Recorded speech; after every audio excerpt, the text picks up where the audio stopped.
Dan selanjutnya saya akan meminta waktu kepada Pak Faisal Basri, ekonom senior Universitas Indonesia.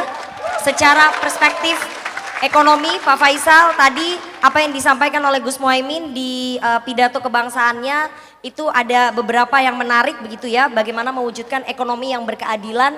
Situasi ekonomi Indonesia saat ini apakah sudah terlihat berkeadilan atau masih jauh dari yang diharapkan? Silahkan Pak Faisal. Biasanya visioning itu kan ke depan.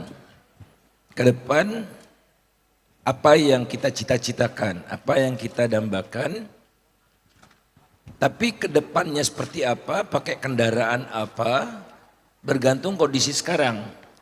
Nah, kondisi sekarangnya kurang di sini. Jadi ada sesuatu yang ingin dihindari oleh Caimin. Sehingga seolah-olah Caimin itu sedang terbang gitu ya, ngawang gitu. Ya udah, saya nggak mau lihat di darat seperti apa. Yang penting kita ke depannya. Nah, saya paham tentu saja sebagai satu pilihan politik. Nah, oleh karena itulah maka tugas saya untuk membumikannya. Ini loh Caimin, bab awal yang harus ada di buku Caimin ini seperti yang akan saya sampaikan gitu. Untuk menjawab Kang Yudi Latif yang tadi mengatakan ada abstrak, ada kenyataan. Nah, kenyataannya sekarang secara tidak langsung diakui oleh Caimin, pemerintahan yang sekarang gak ada visi. Oleh karena itulah saya visikan nih ke depannya, jangan seperti yang sekarang. Kedua,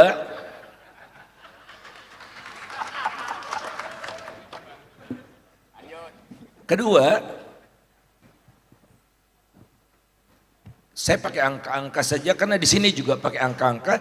Saking jelinya Caimin itu sedikit sekali yang dimasukkan di sini, tapi menunjukkan kejeliannya. Sebetulnya Caimin tahu banyak tentang kondisi sekarang. Dikatakan di halaman 105 kalau saya nggak salah, nah ini 105 reformasi perpajakan, bagaimana kita membiayai negara welfare state ya kan, pakai pajak kan. Nah, pajaknya seperti apa? Caimin menyampaikan 3 hal untuk pajak ini, dan salah satunya adalah menggali sumber-sumber pajak yang belum tergali. Contohnya disebutkan di sini konstruksi. Sebetulnya ada satu lagi tambang. Itulah penilep pajak paling dahsyat di negeri ini. Jadi pertumbuhan sektor pertambangan jauh lebih besar dari pertumbuhan penerimaan pajak dari sektor pertambangan gitu. Beda dengan industri manufaktur yang Caimin juga dengan fasih menyampaikan itu. Nah, supaya visinya lebih tajam dan difahami oleh masyarakat kenapa Caimin visinya seperti itu ya. Emang ada apa yang salah sekarang gitu. Nah, sekarang ini pertumbuhan ekonomi melambat terus. Tidak ada yang bisa menyanggah itu. Ya. Dari 8, 7, 6, 5 di era Jokowi kedua ini di bawah 5 hampir pasti. Kalau 3 periode ya 0.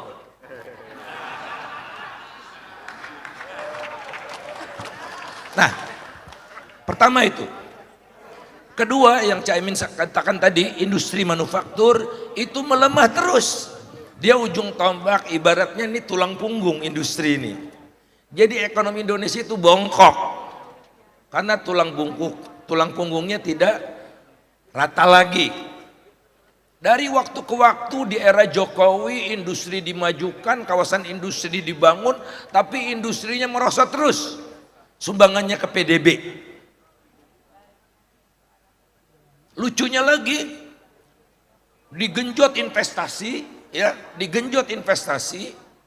Ada Menko investasi, ada Menteri investasi, ada Satgas investasi, ada macam-macam. Kemudian pergi ke China, Korea dan Jepang, ketemu dengan investor yang keren-keren seluruh dunia, tapi investasi turun terus.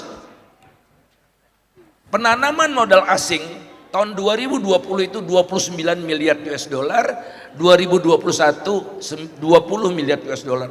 Oh pandemi, enggak, Amerika naik luar biasa. Hampir semua negara investasi asingnya naik, bahkan naik luar biasa. Indonesia turun. Kemudian peranan industri, peranan ekspor, ya, ekspor kita itu lebih dari separuhnya masih komoditi. Padahal tujuan kita merdeka itu adalah terlepas dari model dependensia. Ya, negara koloni itu biasanya memasok bahan baku ke negara lain, gitu. Kemudian kita membeli barang industrinya.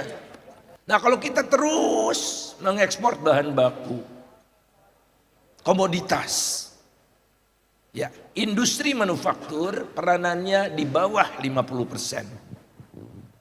Sebagai contoh, Vietnam yang baru kenal ekonomi pasar itu ekspornya 84% manufaktur. Kemudian yang saya ngeri lagi adalah peranan produk berteknologi tinggi di dalam ekspor turun terus. Dari 12% terus turun, di level di era Pak Jokowi tinggal 8%.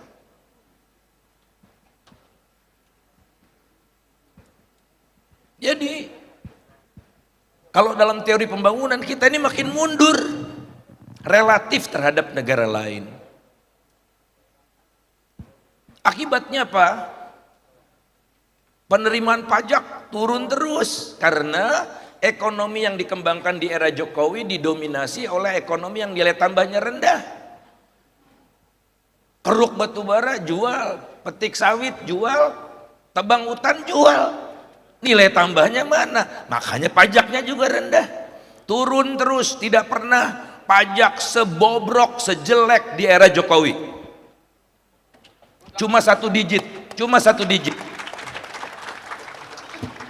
Terus maunya banyak, penerimaan pajaknya banyak. Sedikit, maunya banyak. Ibu kota baru lah, kereta cepat lah, jalan tol lah, yang ngutang. Sehingga di era Jokowi pertumbuhan pengeluaran APBN pemerintah pusat itu paling besar adalah untuk pembayaran bunga pinjaman. 400% naiknya. Kedua terbesar belanja barang atau tadi LKPP. Sekarang berupaya untuk, kebetulan dari PKB juga kan LKPP sekarang. Orang baik. Ya. Saya bertemu, diutarakan bagaimana menggunakan barang dalam negeri ini. Jadi kok kita makin mundur gitu ya? Makin mundur. Oh, ada yang membaik gini koefisien, tapi berdasarkan pengeluaran gitu. Kalau berdasarkan pendapatan ya makin buruk. Nah, semuanya ini bermuara sebetulnya sederhana. Oligarki yang semakin berkelindan dengan kekuasaan itu.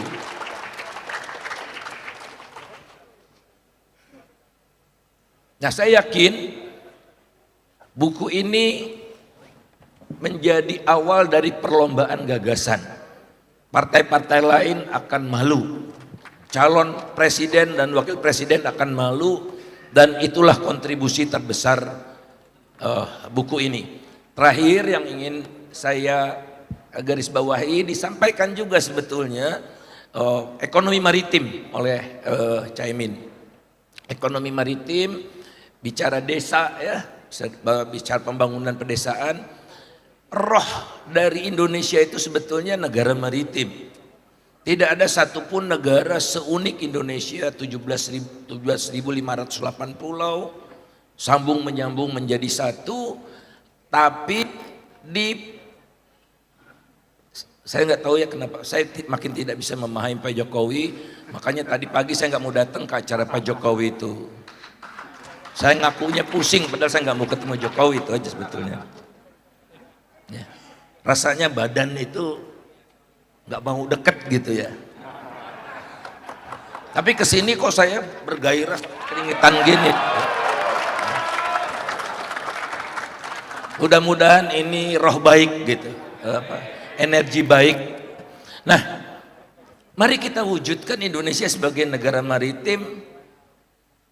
Jadi negara maritim welfare state, negara maritim, maritime welfare state. Karena hanya itulah yang bisa mempersatukan Indonesia, ya.